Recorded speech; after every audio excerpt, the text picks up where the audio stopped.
الحمد لله وكفى وسلام على عباده الذين اصطفى أما بعد فأعوذ بالله من الشيطان الرجيم بسم الله الرحمن الرحيم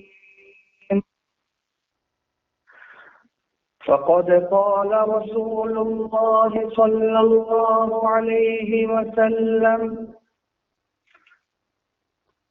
اللهم بارك لنا في رجب وشعبان وبلغنا رمضان أو كما قال عليه الصلاة والسلام صدق الله العظيم وصدق رسوله النبي الكريم. محترم حاضرین، رجب کا برکتوں والا مہینہ شروع ہو چکا. یہ انہی مہینوں میں سے ہے جو شروع اسلام میں بلکہ جاہلیت کے دور میں بھی قابل احترام مہینے سمجھے جاتے تھے.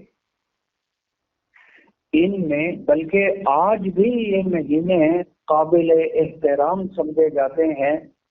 شروع میں تو ان مہینوں میں لڑائی اور جنگ کرنا ناجائز ہوتا تھا. جاہلیت کے دور میں حضور صلی اللہ علیہ وسلم کی بعثت سے پہلے بھی کفار بھی اس کی حرمت کے قائل تھے. یہ مہینے شروع ہوتے وہ جنگ شروع نہیں کرتے تھے، جنگ ہو رہی ہوتی تھی جنگ ہی بند کرتے تھے. کیا ہوا جی؟ اشہر حرم شروع ہو گئی، رجب والا مہینہ شروع ہو گیا. یہ مہینے اللہ تعالیٰ نے اتنی برکت والے مہینے بنائے ہیں. رجب کا اگر ہم لغت میں معنی اٹھا کر دیکھیں تو رجب کا معنی ہی محترم آتا ہے، قابل احترام. یہ مہینہ بھی بڑا قابل احترام ہے. جاہلیت کے دور سے اس کو قابل احترام سمجھا جاتا تھا اور آج بھی یہ قابل احترام. ممکن ہے علماء نے لکھا کہ چونکہ حضرت ابراہیم علیہ السلام نے بیت اللہ کی تعمیر کو اٹھایا تھا اور یہیں آ کر آباد ہو گئے تھے، تو اس وقت سے لے کر اب تک حضور صلی اللہ علیہ وسلم کی بعثت سے پہلے تک حضرت ابراہیم علیہ السلام کے دین کی بعض چیزیں یہاں چل رہی ہیں. اگرچہ بہت ساری چیزیں ان میں تحریف ہو چکی تھی لیکن بعض معاملات چل رہے تھے. جیسے اس دور میں حج ہوتا تھا، ابراہیم علیہ السلام نے تو اعلان کیا تھا حج کا، بیت اللہ بنا دیا ہے، حج کرو. تو اس دور میں حج، جاہلیت کے دور میں بھی حج ہوا کرتا. اگرچہ ان کے طریقے اپنے تھے لیکن حج ہوتا تھا. اسی طریقے سے جیسے ابراہیم علیہ السلام کے دور مبارک میں بیت اللہ کی تعظیم ہوتی تھی، جاہلیت کے دور میں بھی بیت اللہ کی عظمت و تعظیم ہوتی، قابل احترام سمجھا جاتا. اور رجب کا مہینہ جیسے شروع میں ابراہیم علیہ السلام کے دور سے محترم سمجھا جاتا تھا، یہ جاہلیت کے دور میں بھی محترم سمجھا جاتا. پھر اسلام نے بھی اس کے احترام کو باقی رکھا. شروع میں جنگیں کرنا منع تھا ان دنوں میں، اگرچہ بعد میں پھر وہ جنگوں کی اجازت ہو گئی، اب وہ حرمت باقی نہیں گئی. لیکن جاہلیت کے دور تک یہ مہینہ بہت قابل احترام سمجھا جاتا تھا. اب یہ مہینہ ہے محترم، اور حضور صلی اللہ علیہ وسلم کیا فرما رہے ہیں؟ جو خطبے میں نے حدیث پڑھی کہ آپ صلی اللہ علیہ وسلم کا معمول مبارک تھا، رجب کا جب چاند نظر آتا تو آپ صلی اللہ علیہ وسلم ایک دعا فرماتے. وہ دعا کیا تھی؟ اللہم بارک لنا فی رجب و شعبان وَبَلِّغْنَا رَمَضَانَ، یہ حضور صلی اللہ علیہ وسلم دعا فرماتے ہیں۔ اب ہم میں سے ایسا بھی ہو سکتا ہے کہ بعض ساتھیوں نے اس سنت پر عمل نہ کیا ہو اور یہ دعا نہ مانگی ہو۔ اس کے لیے ہمارے دادا پھر ایک معاملہ فرماتے تھے جمعے میں، وہ یہ کہ چلو جن ساتھیوں نے نہیں مانگی، کبھی وہ ایسا بھی کر لیتے تھے چلو اب مانگ لیتے ہیں، تاکہ کسی درجے میں تو حضور صلی اللہ علیہ وسلم کی پیروی ہو جائے۔ تو جو دعا حضور صلی اللہ علیہ وسلم نے مانگی تھی وہی دعا میں آپ کے سامنے پڑھنے لگا ہوں، وہی الفاظ آپ نے بھی پڑھ لینے ہیں تاکہ وہ برکت ہمارے حصے میں بھی آ جائے جو حضور صلی اللہ علیہ وسلم نے مانگی تھی۔ دعا کیا تھی؟ اللہم بارک لنا فی رجب وشعبان وبلغنا رمضان۔ معنی یہ ہے اللہ جی یہ جو رجب والا مہینہ شروع ہو چکا ہے اس کو ہمارے لیے باعث برکت بنا دیجیے، اور جو شعبان والا مہینہ آنے والا ہے اللہ جی اس کو بھی باعث برکت بنا دیجیے، اور اس سے بعد جو رمضان کا برکتوں والا مہینہ شروع ہونے والا ہے جس کا ایک ایک لمحہ ایک ایک ذرہ سمجھو انوار کا ایک مرکز ہے۔ اللہ نے ایسی برکات رکھی ہیں اس مہینے میں کہ 2 مہینے پہلے حضور صلی اللہ علیہ وسلم کیا دعا فرما رہے ہیں؟ اللہ جی رمضان تک موت نہ دینا تاکہ رمضان کی برکتیں ہم حاصل کر سکیں۔ وَبَلِّغْنَا رَمَضَانَ، اللہ جی رمضان تک ہمیں پہنچا دینا، رمضان سے پہلے پہلے ہمیں موت نہ دینا تاکہ رمضان کی جو برکتیں آنے والی ہیں، جو سعادتیں آنے والی ہیں اللہ جی وہ ہم بھی حاصل کر سکیں۔ تو ایک تو دعا کا یہ حصہ ہو گیا اللہ جی رمضان تک موت نہ دینا، اور اس سے پہلے کیا فرمایا؟ اللہم بارک لنا فی رجب و شعبان، اللہ جی رجب والے مہینے اور شعبان والے مہینے کو ہمارے لیے برکت والا بنا دیجیے۔ اب میں آپ سے کروں اس برکت کا کیا معنی ہے؟ ہم سنتے رہتے ہیں نا، یہ عام ہمارے ہاں رائج ہے، آپ ہر دوسرے بندے سے سنیں گے کہ دعا دے رہا ہے، شادی ہو رہی ہے دعا میں اللہ جی شادی کو مبارک بنا دے، برکت والا بنا دے، گاڑی لے لی ہے اللہ جی اس میں برکت، اللہ جی اس کو برکت والی بنا دیجیے، بچہ ہوا اللہ جی برکت دے دیجیے، طبیعت کوئی مانگا، آپ نے گھر بنایا اللہ جی برکت والا بنا، برکت برکت۔ جگہ جگہ ہم اس جملے کو استعمال کر رہے ہیں، سنتے بھی ہیں بولتے بھی ہیں، لیکن ہمیں صحیح معنی اس برکت کا پتہ ہی نہیں ہے۔ حضور صلی اللہ علیہ وسلم نے بھی برکت کی دعا مانگی ہے اور جگہ جگہ دعا مانگی ہے۔ ایک روایت میں دیکھ رہا تھا آپ صلی اللہ علیہ وسلم نے ارشاد فرمایا اللہم بارک لنا فیما اعطیت، اللہ جی جو کچھ تو نے ہمیں عطا فرمایا ہے سب میں برکت ڈال دیجیے، جو کچھ بھی عطا فرمایا ہے سب میں برکت ڈال دیجیے۔ اب برکت کہتے کسے ہیں اس کا معنی بھی تو ہمیں معلوم ہونا چاہیے، اور عجیب بات بتاؤں یہ برکت والا مفہوم یہ صرف مسلمانوں میں ہے، اس کے علاوہ آپ کہیں کسی بھی قسم کے کافروں میں یہ والا لفظ نہیں سنیں گے۔ یہ مسلمانوں کے یہاں ہے، حضور صلی اللہ علیہ وسلم دعائیں دی ہیں، برکت کی دعائیں دی ہیں، یہ بھی میں نے حدیث سنا دی اللہم بارک لنا فیما اعطیت، اللہ جی جو کچھ تو نے ہمیں عطا کیا ہے ہر چیز میں برکت ڈال دیجیے۔ کیا سنتے برکت کا معنی کیا ہے؟ برکت کا معنی یہ ہے اللہ جی جو چیز تو نے ہمیں دی ہے نا اللہ جی اس سے فائدہ اٹھانے کی بھی توفیق عطا فرما دیجیے۔ اس کا جو مقصد ہوتا ہے نا اس چیز کا اللہ جی وہ مقصد حاصل کرنے کی بھی توفیق عطا فرما دیجیے۔ اس کے جو فوائد ہیں، اس کے جو منافع ہیں، اللہ جی وہ منافع بھی خیریت کے ساتھ حاصل کرنے کی توفیق عطا فرما دیجیے۔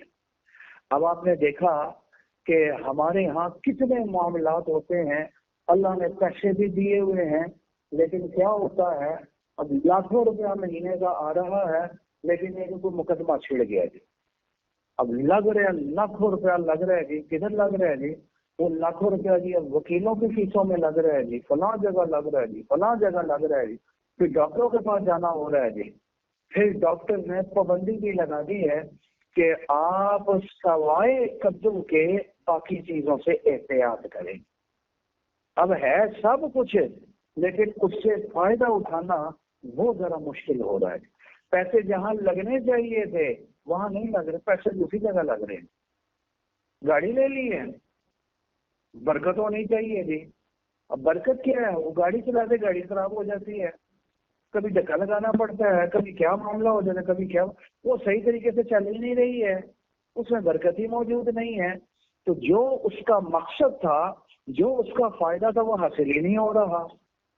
شادی کر لی ہے، گھر میں جانے جنگ بنا ہوا ہے، لڑائیاں ہو رہی ہیں، جنگیں ہو رہی ہیں، پریشانیاں ہیں، وہ بھی پریشان، یہ بھی پریشان، سب کچھ موجود ہے لیکن جنگیں ہو رہی ہیں، گھر میں جانے جنگ بنا ہوا ہے، بچے ہیں، برکت نہیں ہے، یہ پریشانیاں چل، بات ہی نہیں مانتے، وہ کچھ کہتا ہے، بچے کچھ کہہ رہے ہیں، اس کا رخ ادھر ہے، ان کا رخ ادھر کو ہے، وجہ کیا ہے؟ برکت نہیں۔ برکت نہ ہونے کا مطلب کیا ہو گیا؟ جو اس چیز کا فائدہ تھا وہ فائدہ حاصل نہیں ہو رہا، جو بیوی کا، بچوں کا فائدہ ہی حاصل نہیں ہو رہا، اس کا مطلب یہ ہو گیا کہ برکت نہیں ہے۔ تبھی تو حضور سے دعا مانگی، اللہم بارک لنا فیما اعطیت، اللہ جی جو کچھ بھی، جو نعمتیں تو نے عطا کی ہیں، اللہ جی ہر نعمت میں برکت بھی ڈال دیجیے۔ ہمیں بظاہر لوگ نظر آتے ہیں، ہم دیکھتے ہیں بڑے خوشحال، دل میں تقاضا پیدا ہو، یار کاش ہمارے پاس بھی یہ سارا کچھ ہوتا، آج ہم بھی لینڈ کروزر میں آ رہے ہوتے، آج یہ کوٹھیاں، بنگلے، یہ چیزیں ہمارے پاس کئی دفعہ تقاضا پیدا ہوتا ہے یا نہیں ہوتا؟ لیکن اب بات کیا ہے، ذرا ان کو کرے دو تھوڑا سا۔ ہمارے پاس تو آتے ہیں جامعہ شفیع میں، ڈاکٹر صاحب میں بڑے بڑے وزیر آتے ہیں، یہاں تک اس نے کہا، وزیر تھا، کہنے لگا مفتی صاحب دل چاہتا ہے خودکشی کر لوں، اچھا بتا نہیں سکتا آپ کو کس حد تک پریشانی ہے جی، تو جی چاہ رہا ہے کہ دنیا سے ہی چلا جاؤں، میں خودکشی کر لوں، میں مر جاؤں گی، تاکہ قسم، کہتا ہے جینے کو دل نہیں چاہتا جی، اتنی پریشانیاں چل رہی۔ آپ تھوڑا اس کا سینہ کھول کر تو دیکھو اندر سے کیا حالات چل رہے ہیں۔ بظاہر دیکھنے میں ہمیں کیا نظر آتا ہے جی، اس سے بڑا خوشحال کوئی نہیں ہے، سمجھے؟ اس لیے برکت کسی اور چیز کا نام ہے۔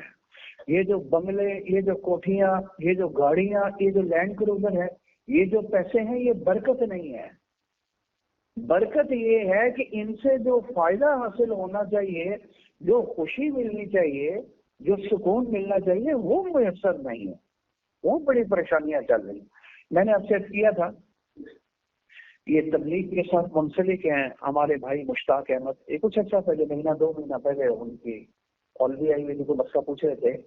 اچھا وہ میرے پاس آئے جامعہ شفیع، مجھے کہنے لگے اللہ نے کون سی دولت ہے جی، ابھی بھی شاید پاکستانی ٹیم کے کوچ ہے مشتاق احمد، کہنے لگے کس چیز کی کمی نہیں ہے میرے پاس، لیکن میں آپ کو ایک بات بتاؤں، کہنے لگے جب میں یہ دین کے ساتھ نہیں نا جڑا تھا، تبلیغ کے ساتھ نہیں جڑا ہوا تھا، ہم اپنی زندگی تھی ہماری، ہم سب کرکٹروں کی اپنی زندگی تھی، جو بھی زندگی تھی گناہوں والی زندگی تھی، کہنے لگے کوئی دنیا کی نعمت ایسی نہیں ہے جو میں اپنی بیوی کو لا کر نہیں دیتا تھا، اچھے سے اچھا گولڈ، بلکہ ڈائمنڈ، ہیرے دیتا تھا، میں اسے مہنگے مہنگے تحفے دیتا تھا، زبردست قسم کے کھانے تھے جن میں ان کو کھلاتا تھا اور وہ کھاتی تھی، گھر بھی ہمارا ساری نعمتیں اللہ تعالیٰ نے دی تھی، بڑی لینڈ کروزر ہے اس کے پاس، ساری چیزیں موجود تھیں، لیکن یہ ہے کہ ہماری لڑائی جھگڑے رہی ہوتے رہتے تھے، یہ بیوی ویسے خوش نہیں تھی، میں بھی خوش نہیں تھا، سارے جھگڑے جو ہو رہے، گھر میں جانے جنگ بنا ہوا، خوشی نہیں، کیوں؟ اللہ نے برکت نہیں دی۔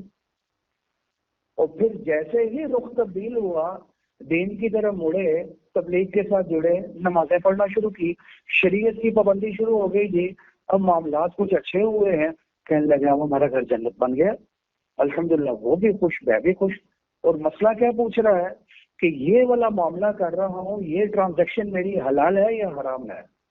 اس میں جو پروفٹ آئے گا، جو مطلب یہ کہ مجھے نفع ملے گا، وہ حلال ہے یا حرام ہے؟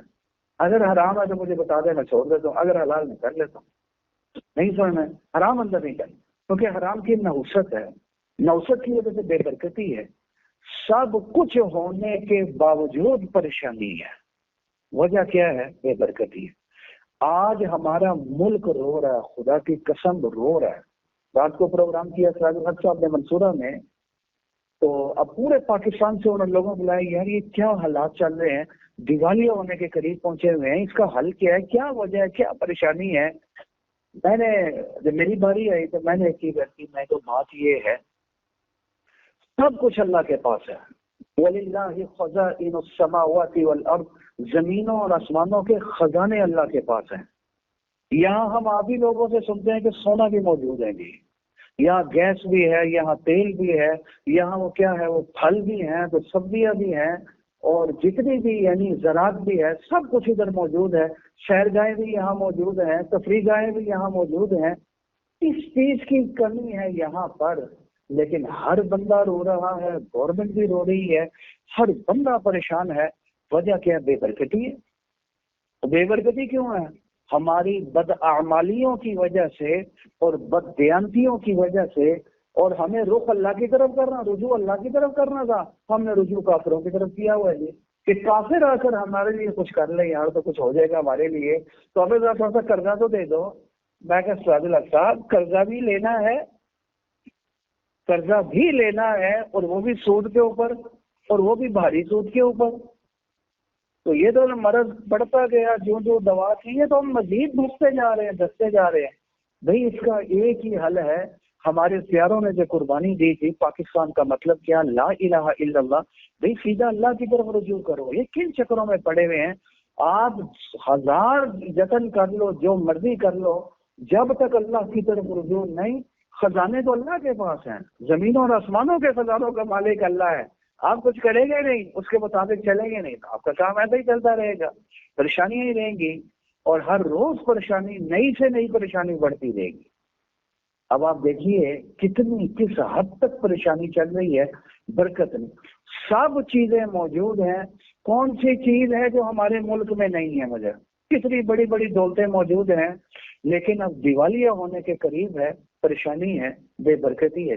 کیوں بے برکتی ہے؟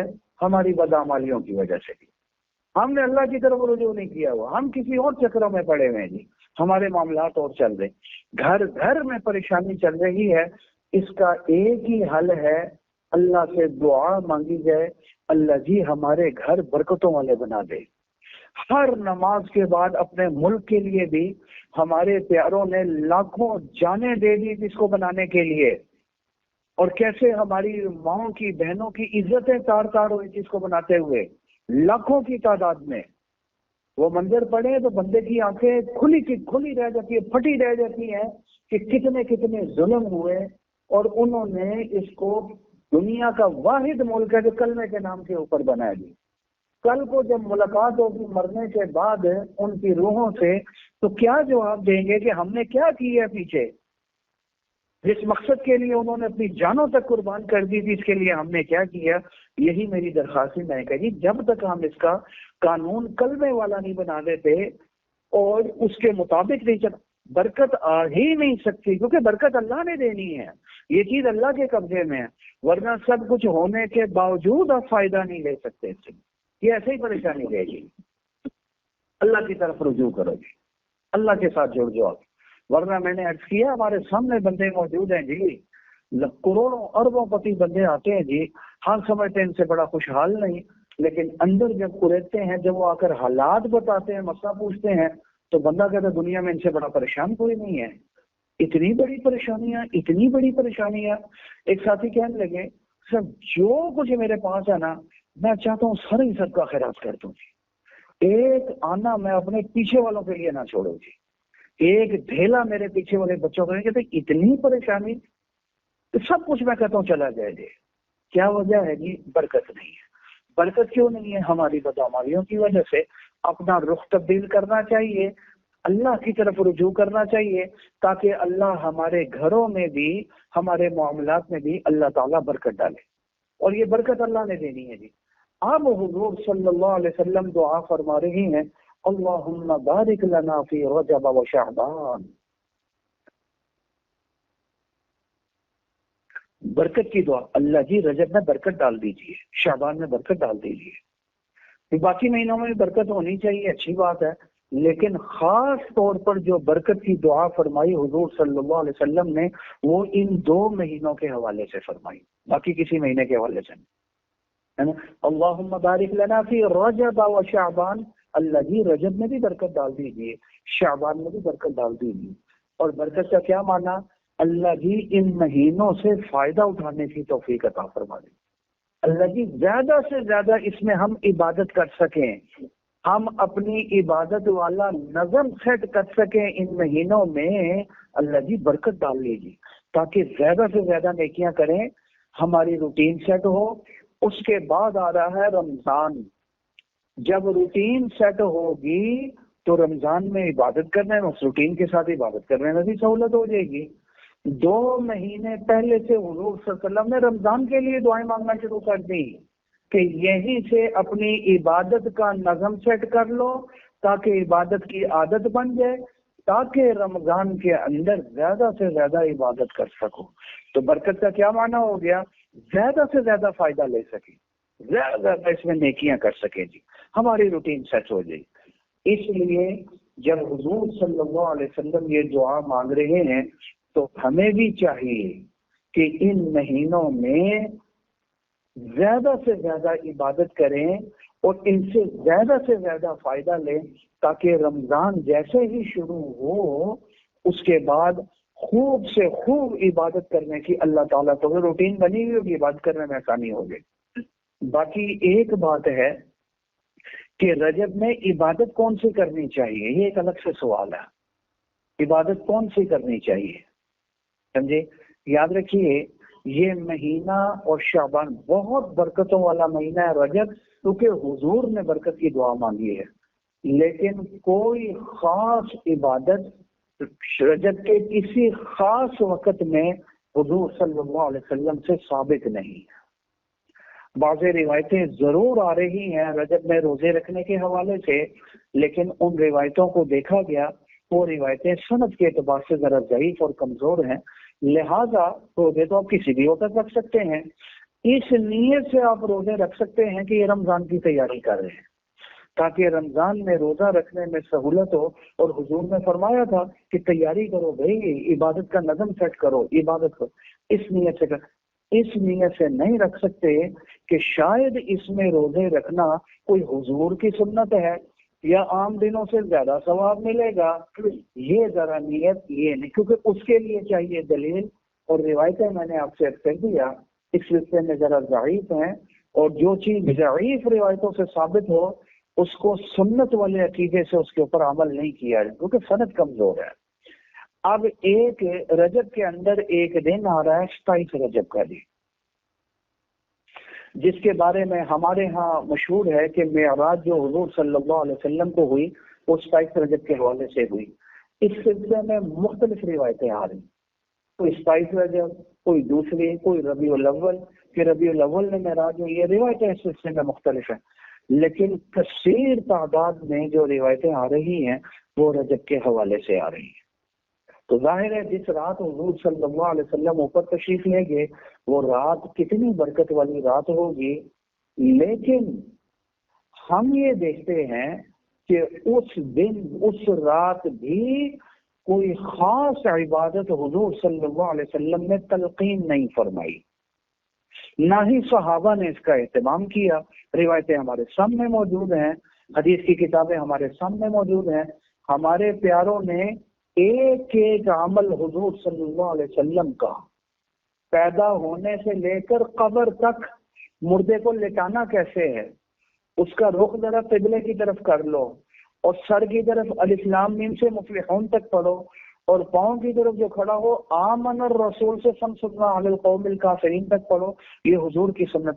ایک ایک عمل پیدا ہوتے ہی اس کا کیا کرو جی، اب اس کے بعد عقیقہ کرنا ہے، بال کٹوانے ہیں، صدقہ کرنا ہے، کچھ پیارا سا نام رکھنا ہے، یہ سب تلقین شریعت نے، یہ تو ایک ایک چیز بیان کی ہے۔ جب اس بارے میں کوئی خاص عبادت شریعت نے بیان نہیں کی تو اپنی طرف سے اضافہ نہیں کر سکتے۔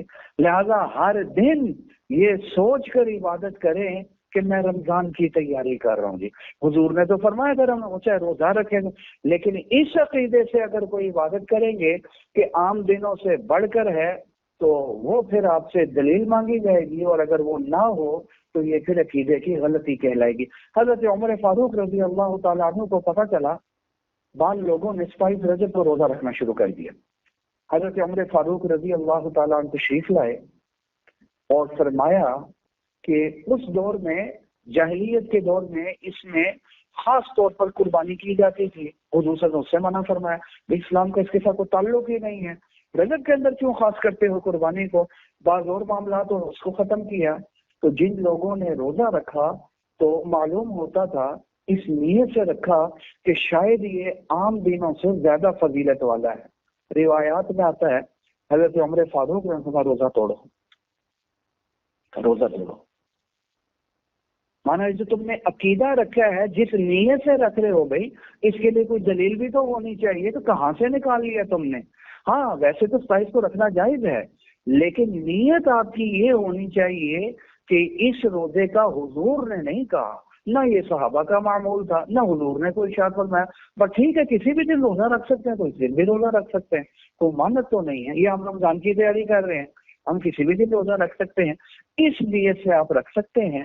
پھر تو رمضان کی تیاری کے حوالے سے تو حضور صلی اللہ علیہ وسلم نے بیان فرما دیا، وہ تو جتنے روزے رکھنے ہیں رکھیں، جتنی عبادت کرنی ہے کریں، لیکن کوئی خاص دن اور کوئی خاص عبادت حضور صلی اللہ علیہ وسلم سے ثابت نہیں۔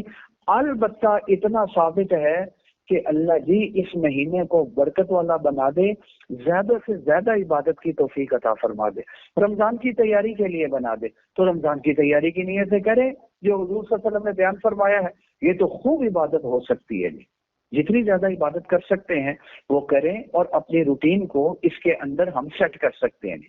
تو اس لیے اب حضور صلی اللہ علیہ وسلم نے جو یہ دعا مانگی ہے، اللہ جی رمضان تک زندہ رکھنا، مقصد یہ تھا کہ آج ہم دیکھتے ہیں کہ چلتے پھرتے جوان بندے، قوت والے بندے، بیماری بھی نہیں ہوتی ہے، قبر میں پہنچ جاتے ہیں، پتہ بھی نہیں چلتا، اگلے دن اطلاع آتی ہے بندہ تو قبر تک پہنچ گیا۔ تو یہی وجہ تھی کہ فرمایا اللہ جی اتنی مہلت دے دینا کہ رمضان ہماری زندگی میں آ جائے گی، یہ اس میں دعا فرما رہے ہیں۔ لہذا خوب دعاؤں کا اہتمام کریں، خوب عبادت کریں، خوب تلاوت کریں، جو عبادت کر سکتے ہیں کریں، اس نیت سے کہ حضور نے فرمایا ہے صلی اللہ علیہ وسلم کیا کہ ان 2 مہینوں میں جہاں تک ہو سکتا ہے رمضان کی تیاری کریں گے۔ میری اللہ تعالیٰ سے دعا بھی یہی ہے، اللہ جی ان کے ہی سنی باتوں پر عمل کی توفیق عطا فرما دے، اور حضور صلی اللہ علیہ وسلم کی پیاری سنت اور تعلیمات کے مطابق زندگی گزارنے کی بھی توفیق عطا فرما دے۔ وآخر دعوانا